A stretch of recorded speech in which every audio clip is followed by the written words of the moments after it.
ॐ सदाशिवसमारम्भां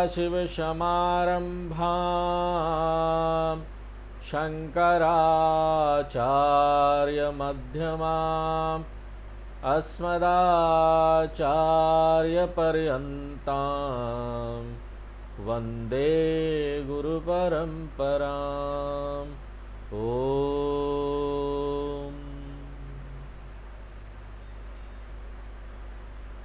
भगवान कृष्ण अर्जुन के प्रश्न का उत्तर देते हुए ये संकेत करते हैं कि मैं काल तत्व हूँ। और ऐसे समय में हमको ये बात याद रखना चाहिए कि समय जो है वो सृष्टि से अलग नहीं है। इसलिए जब हम भगवान को काल तत्व के रूप में सराहते हैं, देखते हैं, तो हमको भगवान को साथ साथ देश के रूप में भी देखना चाहिए। काल यानी समय और देश, समय और आकाश, ये दोनों अलग नहीं किए जा सकते, अविभाज्य है। और एक बार जब हम देश और काल को ईश्वर के रूप में देखेंगे तो यहां पर देश और काल के अंदर जो भी आ जाएगा वो ईश्वर है। क्यों? क्योंकि दुनिया देश काल से अलग अस्तित्व में नहीं है।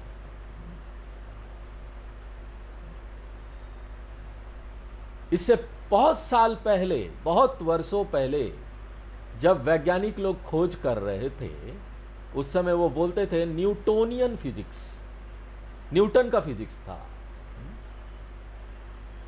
बाद में जाकर वैज्ञानिकों ने अपनी इस धारणा को बदला खोज कर कर कि ये जो क्रिएशन है, ये सृष्टि है, इसमें से समय और आकाश को अलग नहीं किया जा सकता। Time and space can not be separated from the creation. यही बात दक्षिणामूर्ति स्तोत्रम में बहुत पहले शंकराचार्य जी ने बता दिया था। माया कल्पित देश काल कलना वैचित्र चित्रीकृतम। देश काल दोनों माया से इस पूरी संसार का निर्माण हुआ। ऐसा नहीं था कि टाइम और स्पेस बहुत पहले से था और भगवान ने किसी एक समय पर ये विचार किया, एक दिन उन्होंने सोचा कि आज ये 7 तारीख को 8 बजे मैं दुनिया बनाऊंगा। ऐसा नहीं है। जब भगवान ने ये दुनिया बनाई तो भगवान ने साथ साथ समय और आकाश भी बनाया, दुनिया भी बनाई। इसलिए ना हम ना यहां पर एक तार्किक समस्या में पड़ जाते हैं, तर्क नहीं मिलता हमको। ये अलग से एक विषय है, विश्व रूप दर्शन का विषय नहीं है ये। एक बार हम जानते हैं कि भगवान ने समय, आकाश, दुनिया बनाई, तो हमको इस प्रश्न का उत्तर देने में बहुत कठिनाई होगा कि भगवान ने कब दुनिया बनाई। अब बताइए आपका क्या उत्तर होगा? भगवान ने किस समय में दुनिया बनाई? बौद्धिक रूप से इस प्रश्न का उत्तर आपको कभी भी नहीं मिलने वाला है। इसका उत्तर नहीं दिया जा सकता। अगर हम बोलेंगे भगवान ने ये दुनिया 8 बजे बनाई, इसका मतलब 8 बजे से पहले भी समय था, भगवान से पहले, दुनिया बनाने से पहले समय था। आप ये प्रश्न का उत्तर कभी नहीं दे सकते कि समय कब आया। उसी तरीके से एक दूसरा जो गुत्थी है, तार्किक गुत्थी है, वो ये है कि आकाश कहां पर स्थित है, बताइए। और अंतिम और सबसे कठिन प्रश्न ये है कि ये जो कार्य कारण का जो नियम है वो कब आया, कैसे आया, क्या कारण है, किस तरीके से ये कार्य कारण नियम आया। जब हम ये पूछते हैं, और ये जो विषय है ना, ये मांडुक्य उपनिषद का विषय है, वहां बड़ा विस्तार से इन सब चीजों के बारे में चर्चा होगी, बड़ा लॉजिकल है वो सब। प्रश्न ये है कि कारण क्या है, कार्य कारण सत्ता का, नियम का। तो ये जो 3 प्रश्न है ना, इसका उत्तर आप कभी नहीं दे सकते। इसलिए इसके लिए हम किस शब्द का उपयोग करते? माया। माया का ये अर्थ नहीं है कि ना हम उत्तर नहीं दे सकते। माया यानी बौद्धिक रूप से ये सब प्रश्नों को जान लेना कठिन है। अभी ये हम आपको सिर्फ इंट्रोड्यूस कर दिए हैं, साइड रखते हैं, मांडव्य के उपनिषद जब पढ़ेंगे तब देखेंगे। तो यहां पर हम क्या बोलना चाहते हैं? भगवान बोलते हैं कि मैं समय हूं। तो हमको वहां पर ये समझ लेना चाहिए, भगवान समय भी है, भगवान आकाश भी है, भगवान यहां सारे वस्तु भी है। और एक बार हम बोलते हैं कि भगवान समय, आकाश और वस्तु है, तो यहां पर यह बात साबित हो जाती है कि भगवान सभी घटना भी है। क्योंकि समय और आकाश में घटनाएं होती हैं। ये जो घटना हो रही है, मैं आपको स्काइप पर गीता क्लास ले रहा हूं, सुना रहा हूं, तो ये कोई वस्तु नहीं है, ये तो घटना है। इसलिए भगवान जो है वो समय है, भगवान जो है वो आकाश है, भगवान जो है वो वस्तु है, भगवान जो है वो इवेंट है, घटना है। और अंतिम और सबसे महत्वपूर्ण, भगवान जो है इस सृष्टि का नियम है, व्यवस्था है, जो इन सारी घटनाओं के ऊपर शासन करता है। सारी घटनाएं नियम के अनुसार होती है। कोई भी एक घटना होता है वो नियम के अनुसार होता है। जब आप पानी उबालते हैं चाय बनाने के लिए, तो ये जो पानी उबालना है एक घटना है, और एक नियम के तहत ये होता है कि ये पार्टिकुलर टेम्परेचर आएगा, एक कुछ टेम्परेचर होगा, तब जाकर वो पानी बॉयल होगा। ये तो यूनिवर्सल लॉ है ना, सार्वभौमिक नियम, सबके ऊपर लागू। इसका अर्थ है कि हरेक घटना जो है वो शासित होता है किसी न किसी नियम के द्वारा। भौतिक नियम, नैतिक नियम, और ये सारे जो नियम है ना, वो सृष्टि का एक अंतरंग भाग है। दयानंद स्वामी जी इसको अंग्रेजी में बोलते थे ऑर्डर ऑफ द क्रिएशन, व्यवस्था, नियम, जो कि सृष्टि का में ये जो संगीत चल रहा है उस पर शासन करता है, उस ऑर्केस्ट्रा का डायरेक्टर है। तो ये सारी चीजें भगवान है, देश, भगवान देश है, काल है, वस्तु है, संभाव है। संभाव यानी ये सारे नियम, साथ में नियति, ये नियम, इवेंट, ये सारे घटना और साथ में नियम, ये सारी चीज भगवान खुद ही है। तो ये बोलने के बदले कि भगवान ने ये सारी चीजें बनाई हैं, हमको थोड़ा आगे बढ़ना पड़ेगा, थोड़ा आगे हम बोलेंगे भगवान ही है ये सब। इससे हम क्या समझते हैं? जब भी इन किसी भी चीज का मैं अनुभव करता हूं, तो ना मैं भगवान को अंतरंग रूप से अनुभव कर रहा हूं। कोई व्यक्ति मुझसे पूछ रहा था, स्वामी जी क्या हम भगवान का दर्शन कर सकते हैं? देखिए, सचमुच में ना ज्यादातर भक्तों का यही प्रश्न होता है, हे स्वामी जी हम भगवान का दर्शन कब करेंगे? और गीता क्या बोलता है कि ये जो प्रश्न है ना वो अर्थहीन है, मीनिंगलेस है। क्योंकि आपको तो भगवान का दर्शन हर समय हो रहा है, बस आप इस सत्य के प्रति जागरूक नहीं है। सर्वथा सर्वदा ईश्वर दर्शन। तो हमारी समस्या ये नहीं है कि हमको ईश्वर दर्शन नहीं हो रहा, हमारी समस्या ये है कि हम इस सत्य के प्रति अवगत नहीं हैं, जागरूक नहीं हैं कि हमको ईश्वर दर्शन हर समय हो रहा है। और जिस समय हम इस सत्य के प्रति अवेयर हो जाते हैं, हमारा मन परिपक्व है, हम ईश्वर दर्शन के बारे में अगर जानना चाहते, देखना चाहते, ईश्वर दर्शन करना चाहते हैं ना, तो ऐसे में ना हम एक अधम भक्त हैं। लेकिन जब हम इस सत्य के प्रति अवगत हैं कि हमको ईश्वर दर्शन के लिए कुछ नहीं करना, क्योंकि ईश्वर देश है, काल है, वस्तु है, संभाव है, नियम है, तो मैं मध्यम भक्त हूं। उत्तम भक्त इससे भी ऊपर होता है। क्यों? वो बोलता मैं ही ईश्वर हूं। ये थोड़ा निगलना कठिन होगा ना। वृंदावन में जाकर मत बोलिएगा मैं ही ईश्वर हूं, वो सब दौड़ा देंगे लठ लेकर आपको। अच्छा वेदांती आ गया, वहां सब भक्त लोग हैं, वो नहीं ये बात नहीं बोल सकते, वो ये फाइनल और तीसरी चरण में नहीं आ सकते, उनको तो भगवान कृष्ण ही पसंद है। तो चलो हम भी अभी ये नहीं बोलते कि हम ईश्वर हैं, लेकिन इतना पर्याप्त है कि अगर हम इस सत्य के प्रति अवगत रहें कि हम यहां पर जो भी अनुभव कर रहे हैं ना, वो ईश्वर के अलावा और कुछ नहीं है।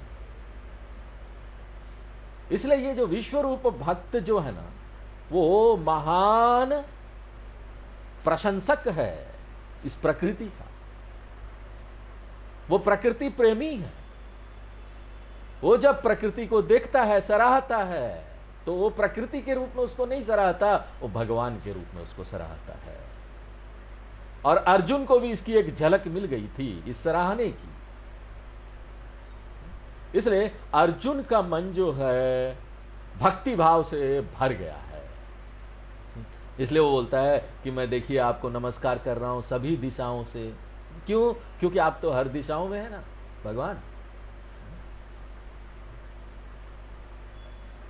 विश्वतश्चक्षुरुत विश्वतो मुखो विश्वतस्तरुत विश्वतस्पात् संबाहुभ्याम नमति समपत्रैर्द्यावा भूमि जन्यन् देव एक तन्मे मन शिव संकल्पमस्तु। यह शिव संकल्प मंत्र है जो महान्यास में आता है, जिसका पाठ किया जाता है एकादश रुद्र अभिषेक से पहले। और ये जो शिव संकल्प मंत्र है इतना सुंदर है कि मेरे मन में अच्छे विचार आने दो। और एक जो अच्छा विचार है वो क्या है? यहां पर जितनी भी पांव हैं, जितनी भी आंखें हैं, जितनी भी चेहरे हैं, वो सब भगवान के, एकमात्र भगवान के। और जब अर्जुन इसको सराहता है तो वो पीछे देखता है। हम आपको पिछले क्लास में बता रहे थे कि अर्जुन को बड़ी ग्लानि हो रहा है, उसके मन में ग्लानि का भाव आ रहा है। क्यों? वो सोचता है अरे भगवान को तो मुझे बहुत पहले ही विश्व रूप के रूप में पूजा करना चाहिए था, अच्छी तरीके से उसका पूजा करना चाहिए था उनका। सचमुच में तो मुझे उनके साथ बैठना भी नहीं चाहिए था एक ही टेबल पर। मैं तो उनके साथ एक टेबल पर बैठकर खाया। हमको तो उनके साथ बैठना चाहिए था बहुत सम्मान के साथ, विनम्रता के साथ। लेकिन कृष्ण भगवान को हमने प्रॉपरली ट्रीट नहीं किया, मैंने उनके सम्मान को ठेस पहुंचाया। लेकिन कृष्ण भगवान को ऐसा नहीं लग रहा था, उनको ऐसा मन में नहीं आ रहा था। अर्जुन को बहुत गहराई से इस ग्लानि का अनुभव हो रहा था। इसलिए वो भगवान को सरेंडर करता है, शरणागति कहता है और बोलता है भगवान मुझे क्षमा कर दीजिए। जितना भी इंसल्ट मैंने आपको किया है, अपमान जितना भी किया है, जितनी भी मुझसे गलतियां हुई है आपके प्रति, इसलिए तो देखिए हमारे संस्कृति में बोलते हैं कि हमको धरती का अपमान नहीं करना चाहिए। क्यों? सब कुछ भगवान है, धरती भी विश्व रूप ईश्वर है। हमको पानी का अपमान भी नहीं करना चाहिए। नाप्सु मूत्र पुरुषम कुर्याद न निष्टिवेद न विवशन संज्ञात। कभी भी जल का अपमान नहीं करना चाहिए, कभी भी जल में थूकना नहीं चाहिए, कभी भी नदी में नहाइए तो बिना कपड़े के नहीं नहाना चाहिए। ये सारा एडवाइस हम नहीं दे रहे हैं, ये वेद देता है। वेद इस एडवाइस देता है सबको। क्यों इतना सम्मान की भावना? वर्षति नाधावेद, जब वर्षा हो रही है तो दौड़ के मत भागिए। इसका दो मतलब निकल सकता है। वर्षा हो रही है, जब वर्षा होता है ना लोग दौड़ के भागने लगते, बचने के लिए मत दौड़िए। इसका एक प्रैक्टिकल ये सुझाव हो सकता है कि अगर, क्योंकि सारा जगह भीगा हुआ है, अगर आप दौड़ेंगे तो गिर जाएंगे, गिर के मुंह में चोट लगेगा। प्रैक्टिकल एडवाइस है। दूसरा चीज है कि आपको वर्षा से बचकर नहीं भागना चाहिए, क्योंकि ये भगवान के अलावा कुछ नहीं।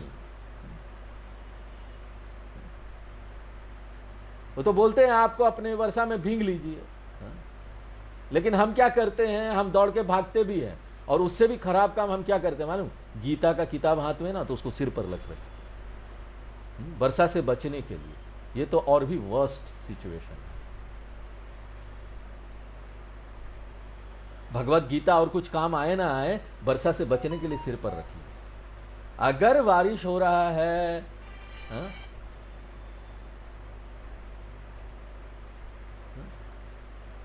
तो वो आप देखिए कि ये तो भगवान से बहुत बड़ा उपहार आपको मिला है। कितना सुंदर है, बारिश वर्षा हो रहा है। वर्षति न धावेद, मत दौड़ो, धाओ, दौड़ना मत, भागो। सूर्य नमस्कार में ये आता है। यहां पर अर्जुन बोलता है पितासि लोकस्य चराचरस्य त्वमस्य पूज्यस्य गुरुर्गरीयान्। आगे 43 नंबर श्लोक पढ़ो। पितासि लोकस्य चराचरस्य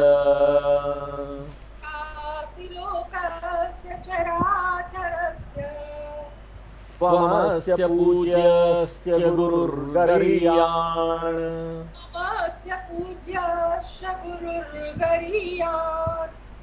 न त्वत्समोऽस्त्यभ्यधिकः कुतोऽन्यः।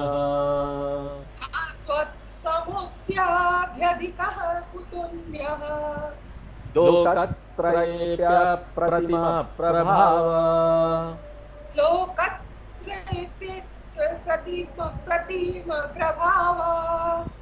पिछले क्लास में हमने ये श्लोक पढ़ लिया था, लेकिन बड़ा टंग ट्विस्टिंग श्लोक है, तो एक बार फिर अभ्यास कर लिया। बार बार अभ्यास करने से ठीक हो जाता है। तो अर्जुन बोल रहा है कि आप तो पिता है इस पूरी सृष्टि का। यहां पर देखिए दो चीजें हैं। वेदांत की शिक्षा में 3 चरणों में ये बताया जाता है। हमने आपको बताया था, दार्शनिक रूप से हम पहले बोलते हैं कि भगवान ने ये सृष्टि बनाई, ये पहला चरण। दूसरा चरण ये है कि भगवान खुद ही ये दुनिया बन गया, तो ये दुनिया ही भगवान है, ये दूसरा चरण है। अंतिम चरण है कि भगवान ना इस दुनिया के रूप में प्रतीत होता है बिना कोई परिवर्तन हुए, उसमें कोई परिवर्तन नहीं हो सकता।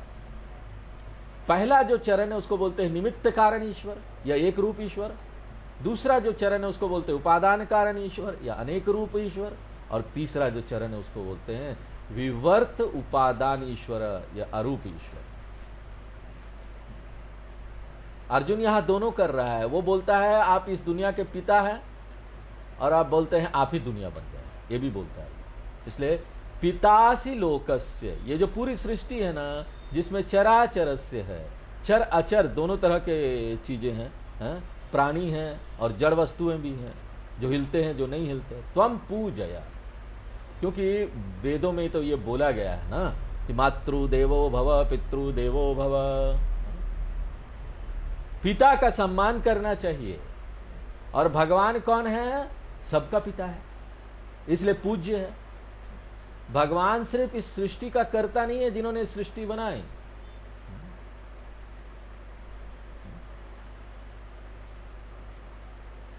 भगवान ने क्या किया है? भगवान ने यहां पर ना शास्त्रों की जो शिक्षा की परंपरा है ना, उसको भी दिया है। तो ये जो शिक्षा की परंपरा है वो भगवान ने शुरू की, इसलिए भगवान जो है आदि गुरु है। इसलिए देखिए हम लोग बोलते हैं सदा शिव समारंभाम शंकराचार्य मध्यमाम। आप अगर सदाशिव के भक्त नहीं है शिव भगवान के, तो आप बोल सकते हैं। विष्णु भक्त है तो बोल दीजिए नारायणम समारंभाम या देवी माँ समारंभाम। भगवान से शुरू हुआ। तो भगवान सिर्फ पिता नहीं है किंतु गुरु भी है। तो पूज्य गुरु और गरीयान है। गरीयान यानी बहुत महान, ग्रेटर गुरु है, सुपीरियर, श्रेष्ठ गुरु है। संक्षेप में आप ना बहुत श्रेष्ठ गुरु है दूसरे गुरुओं की तुलना में। क्यों? इसका लॉजिक क्या है, तर्क क्या है? देखिए, सिर्फ बोलना पर्याप्त नहीं होता, एक लाइन बोल दिया कि आप सबसे महान गुरु है। हमको यहां लॉजिक देना पड़ेगा, क्यों भगवान महान गुरु है। आपको इसका उत्तर पता होना चाहिए। क्योंकि जितने भी गुरु हैं ना, वो अभी गुरु है, लेकिन इससे पहले शिष्य थे। किसी के अंडर रहकर, किसी के मार्गदर्शन में रहकर, गुरु के मार्गदर्शन में रहकर सीखा है। यहाँ तक कि शंकराचार्य भी महान गुरु हैं, किंतु वो भी शिष्य थे। गोविंद भगवत पाद जी उनके गुरु थे, वो खुद भी शिष्य थे। तो यहाँ पर सब लोग शिष्य रह चुके हैं, कोई भी सिर्फ गुरु नहीं हुआ, पर गुरु से पहले शिष्य था, लेकिन वो सिर्फ गुरु, वो कभी शिष्य नहीं हुए, उनका कोई गुरु नहीं था।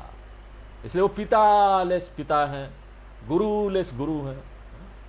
इसलिए उनको यहाँ क्या बोला जा रहा है, गरीयान गुरुतमः, आदि गुरु, महान गुरु। इसलिए त्वत्सम न अस्ति, तीसरे लाइन, इसको अच्छी तरीके से आपको ना संधि विच्छेद करना पड़ेगा। आपके तुलना में और कोई नहीं है, there is no one equal to you, त्वत्सम न अस्ति, आप मैचलेस है, आपकी तुलना किसी से नहीं की जा सकती, आप इनकॉम्पेरेबल है, क्योंकि आप असीमित है। असीमित अगर कोई एक चीज है तो दूसरा कोई असीमित नहीं हो सकता, एक ही असीमित हो सकता है। इसलिए आपके बराबर कोई है ही नहीं। तो यहां प्रश्न कैसे उठता है कि आपसे ग्रेटर कोई हो जाए, महान कोई हो जाए। जब यहां पर हम बोलते हैं कि दूसरा कोई असीमित नहीं है ना, आपको अपने आप से प्रश्न पूछना चाहिए कि कोई असीमितर है, जो असीमितर से असीमितर वो संभव नहीं है। इसलिए आपके बराबर कोई नहीं है, आपसे श्रेष्ठ कोई नहीं, कुतः अन्यः। इसलिए हे भगवान, लोकत्रय अपि अप्रतिम, इन तीनों लोकों में आप न अतुलनीय हैं। उपमा रहित है, अप्रतिम। प्रतिम यानी उपमा, कंपेयर किया जा सकता है। अप्रतिम यानी कोई तुलना ही नहीं। यही नहीं कि आपकी तुलना नहीं की जा सकती, प्रभावः यानी जो महानता है ना, आपकी महानता की भी तुलना नहीं की जा सकती। आपका महानता ऐसे है कि हे भगवान अतुलनीय, महान, श्रेष्ठ से श्रेष्ठ भगवान। आगे 44 नंबर श्लोक पढ़ते हैं। तस्मात् प्रणम्य प्रणिधाय कायम्, तस्मात् प्रणम्य प्रणिधाय कायम्, प्रसादये त्वाम् अहमीशमीड्यम्, प्रसादये त्वाम् अहमीशमीड्यम्, पितेव पुत्रस्य सखेव सख्युः, पितेव पुत्रस्य सखेव सख्युः, प्रिया प्रियायार्हसि देव सोढुम्, प्रियायार्हसि देव सोढुम्। तो अर्जुन का जो मन में गिल्ट फीलिंग हो रहा था, ग्लानि आ रहा था, वो उसको छोड़ नहीं पा रहा था। वैसे तो उसने कोई ऐसी भयानक गलती नहीं की थी, उसने कृष्ण भगवान को सखा के रूप में ही देखा था। उन्होंने कृष्ण भगवान को, उसने कोई ठेस नहीं पहुंचाया था, उनको कोई नुकसान नहीं पहुंचाया था। लेकिन फिर भी कृष्ण भगवान को मित्र के रूप में देखना भी अर्जुन को ऐसा लग रहा था कि उसने कृष्ण भगवान की जो उनका अपमान किया है, उनके मान सम्मान को ठेस पहुंचाया। मैं कैसे कृष्ण भगवान को मित्र देख सकता हूं, उसके मन में ऐसा आ रहा था। जबकि हमारे शास्त्रों में है कि, भक्ति शास्त्रों में है कि भगवान को आप सखा के रूप में देख सकते हैं। इसको बोलते हैं भक्ति शास्त्र में साख्य भक्ति। श्रवणम कीर्तनम विष्णोर स्मरणम पाद सेवनम अर्चनम वंदनम दास्य सख्य आत्मनिवेदनम। भगवान को सखा के रूप में देखना स्वीकार है, लेकिन फिर भी अर्जुन को अच्छा नहीं लग रहा था, अर्जुन को ग्लानि आ रहा था मन में।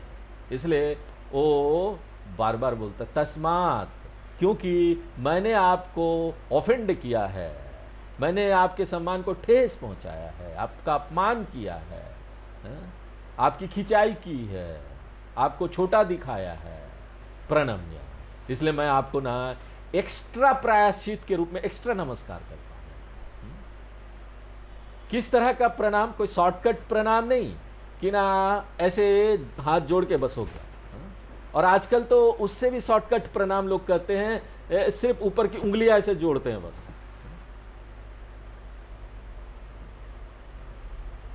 कायम प्रणिधाय, कायम यानी शरीर, प्रणिधाय यानी पूरा लेट के, नीचे लेट के दंडवत प्रणाम, साष्टांग प्रणाम।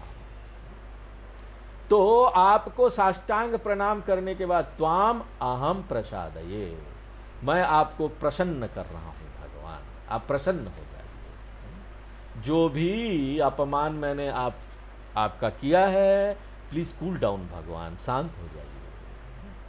अरे भगवान को क्या कूल डाउन कर रहे हो? भगवान कभी नहीं गर्म नहीं होते हैं वो कभी गुस्सा नहीं हो रहे हैं गुस्सा में गर्म नहीं हो जाते।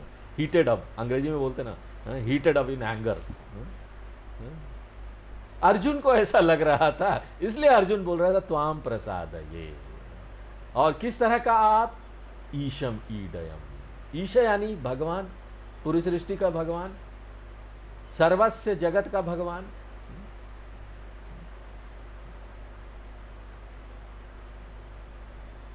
और ईडियम का अर्थ होता है पूजनीय, जिसको हम नमस्कार कर सकते हैं, जो नमस्कार के लायक है। भगवान के अलावा यहां किसी को नमस्कार नहीं किया जा सकता। कोई भी यहां पर सम्मान करने लायक है ना, तो उसका जो सम्मान है वो भगवान ने दिया है, वो भगवान का है, वो अल्टीमेटली भगवान से आ रहा है। इसलिए प्रणाम सिर्फ भगवान को ही करना चाहिए। किसी को भी देख के आप प्रणाम कर रहे हैं, आप उसके अंदर का भगवान को देखिए, उसको प्रणाम कर दीजिए। केनो उपनिषद जब हम लोग पढ़ेंगे तो उसमें ये कहानी आएगी, किस तरह से बड़ा अहंकार हो जाता है इंद्र को, अग्नि को, वरुण देवता को। अब भगवान सबका अहंकार ऐसे तोड़ते हैं। अग्नि एक छोटा सा तिनका भी जला नहीं पाता है, इंद्र को तो समझ में आ जाता है।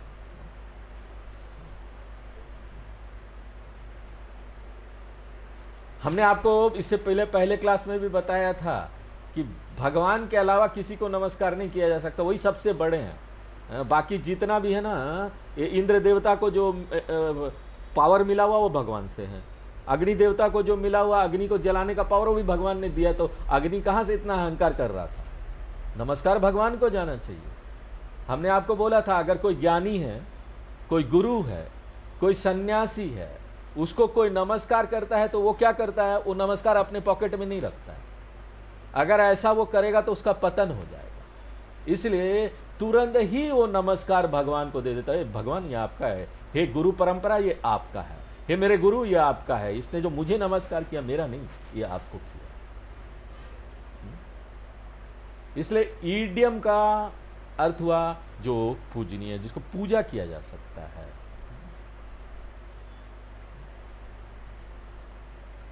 तो ये मैं किस लिए कर रहा हूं? इसलिए कि आप मुझे क्षमा कर दें, मेरे से जो भी गलतियां हुई है उसको क्षमा कर दें, मैंने जो अपमान वाला काम किया है उसके लिए क्षमा कर दें। और हे भगवान, आपको भूलना पड़ेगा और मुझे क्षमा करना पड़ेगा। किस तरीके से? कुछ यहां पर उदाहरण भी दे रहा होगा। कैसे ना, उदाहरण देकर बता रहा कि इस तरह से मुझे क्षमा कर दीजिए। कैसे? पहले बोल रहा पिता, एक पिता जो होता है ना, वो अपने बच्चे का जो गलती होता है ना उसको क्षमा कर देता है। तो अर्जुन ये बोल रहा है कि भगवान, जैसे एक माता पिता होते हैं ना, वो अपनी बच्चों की गलतियां भूल जाते हैं ना, वो जानते हैं कि बेचारा अपरिपक्व है, छोटा है, इसलिए गलती किया है, माफ कर दो। तो ये उदाहरण देकर वो भगवान को बोल रहा है कि ऐसे मुझे क्षमा कर। इससे हम क्या सीखते हैं बताइए? इनडायरेक्टली, अप्रत्यक्ष रूप से इससे हमको ये सीख मिलती है कि हमको अपने बच्चों को क्षमा कर देना चाहिए जब वो कोई गलती करते हैं, और वो करेंगे ही करेंगे। बच्चों को आप बोलिए ना कि वो देखो वो एक पटरा रखा है ना, उसके ऊपर नहीं चढ़ना, हाँ, वो उसके ऊपर से कूद के चले जाएंगे। अब बोलेंगे आपने तो बोला था नहीं चढ़ने, हम तो कूद के गए। जो आप बोलेंगे वही को करेगा, वही वो करेगी। क्यों? क्योंकि आजकल जो है ना, बच्चों को हर जगह से संस्कार मिल रहा है, आप रोक नहीं सकते। हर जगह से संस्कृति से संस्कार मिल रहा है। मोबाइल फोन है, उसमें से सब दिख रहा है, इंटरनेट है, सब कुछ मिल रहा है। पहले ये सारी चीजें नहीं थी, बंद बंद था। जो संस्कृति माँ बाप सिखाते थे वही सीखते। आज तो सारी सारी जानकारी, कल्चर आ जा रहा है, और वही आपके पूजा रूम में भी आ रहा है, आपके ड्राइंग रूम में भी आ रहा है। बच्चे आकर्षित हो रहे हैं उससे, इसलिए वो गलती करेंगे ही करेंगे। इसलिए अर्जुन बोलता है कि जिस तरह से माँ बाप अपनी बच्चों की गलतियों को क्षमा कर देते हैं, हे भगवान, आप एक माँ बाप हो ना, पिता हो, तो आप भी ना मुझे बच्चा समझ के क्षमा कर दीजिए, मेरी गलती को क्षमा कर दीजिए। तो और भी उदाहरण देगा अर्जुन, जो कि हम लोग आगे की क्लास में देखेंगे। आज यहीं पर विराम देते हैं। ओम पूर्णमदः पूर्णमिदं पूर्णात् पूर्णमुदच्यते पूर्णस्य पूर्णमादाय पूर्णमेवावशिष्यते। ओम शांति शांति शांति।